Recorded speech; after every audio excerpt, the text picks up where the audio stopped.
Good day, time, my fuzzies, and welcome to a quick review of a game, movie, or TV show I just finished. All thoughts and feelings are my own and are just for fun, quick way to get out my feelings on what I just played or watched. So enjoy and don't take anything too seriously. Good day, time, my fuzzies, and welcome to a quick review of Poppy's Playtime Chapter 3, Deep Sleep. And just right off the bat, if you have not played this and you are interested in the Poppy's Playtime, play it yourself. Don't get spoiled. It is amazing from start to finish. I enjoyed it thoroughly. The lore is great. What you do is great. It keeps you interested. It gives you interesting characters to go up against. All in all, a really good product. And now, going into it, I'm going to go into more spoiler territory, so you've been warned. If you haven't played the game, play it. It's amazing. Starting with the story of this one. So it's the story after the train crash after Chapter 2. You get picked up by Catnap, who throws you into a vent or a hole thing into a crusher.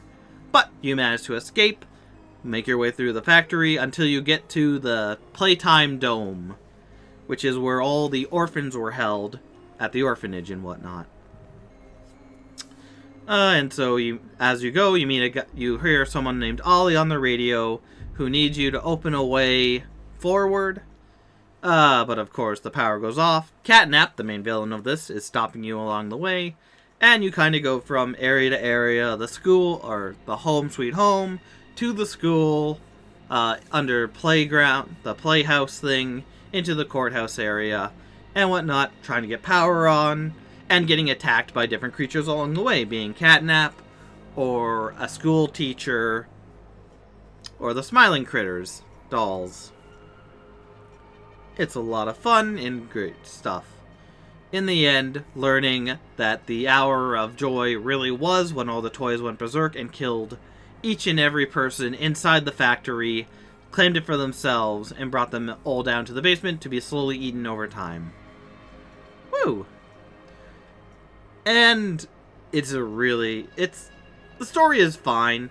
It's intriguing enough that I want to keep going, but it does drip feeds just enough to make you that allows you to put things together before things come up, which is nice. And I want to know all stuff.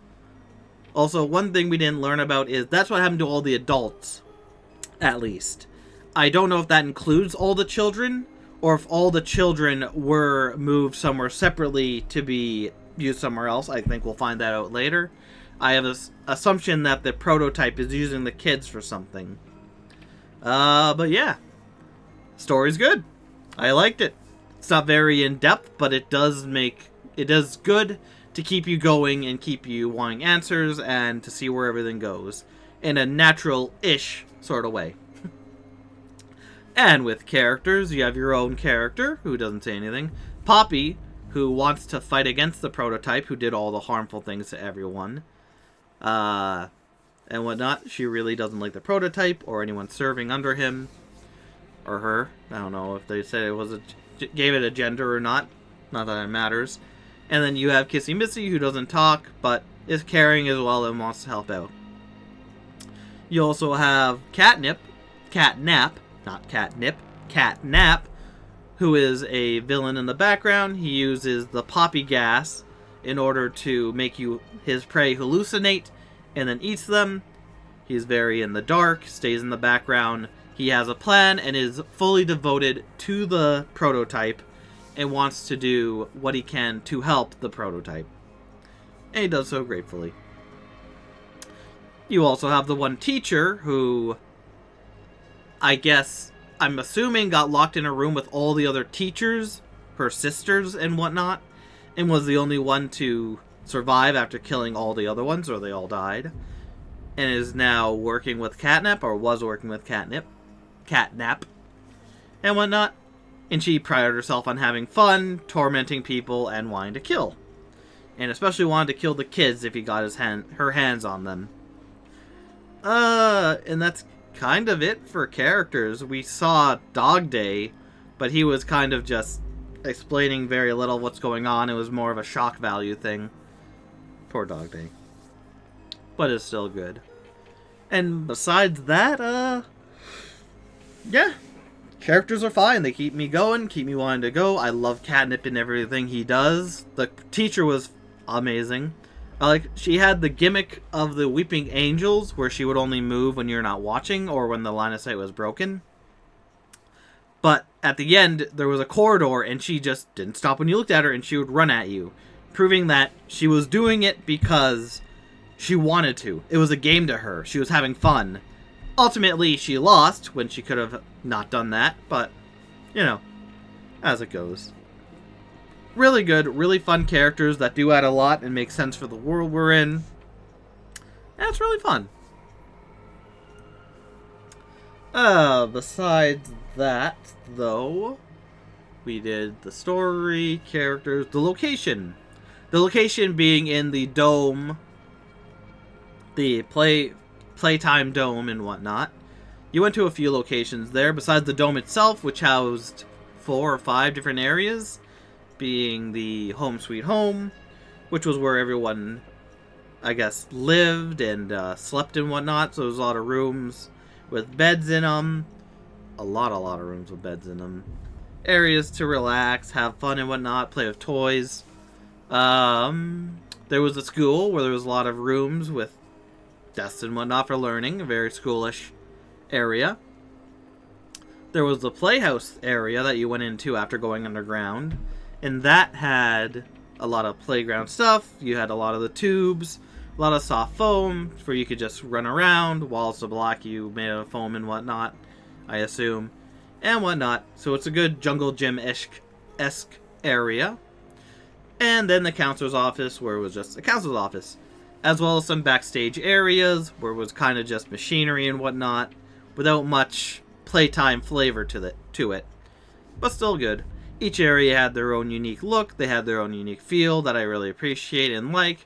It felt good, it looked good, it really was nice and creepy environments to go into. Really good.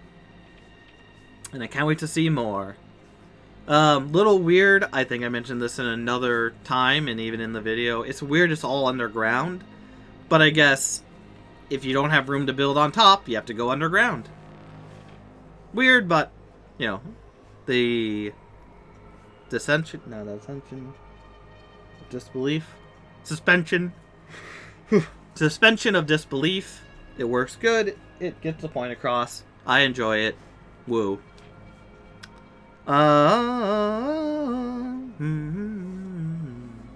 Good areas and whatnot. And then the game mechanics. They're the same game mechanics as the last 2 areas where you go. You just kind of run around, interact with some things. You press the one button to shoot the one glove hand, the other to shoot the other. And this time, as well as having the green electric hand, which could take energy from one terminal and put it to another to charge certain things, you also had a jump hand, a pink jump hand, where if it hit the ground, it would boost you up in order to allow you to get to higher ground. And later on, you also got a fire hand, which would shoot a fireball. You had 5 to start, and it would slowly recharge over time. So you had a set amount, but waiting enough time would give you unlimited. Up to 5. And it works really good. It felt natural to use these hands. They were really helpful in certain areas and lighting things up. It was a good choice to include them, and they really did help, and I enjoy them greatly. When it actually works. And it did work, Stuff like that did work. Yeah, that was the main thing. Besides also batteries and puzzles and whatnot, which I won't get into, but those are also strong. But all in all, in complete, what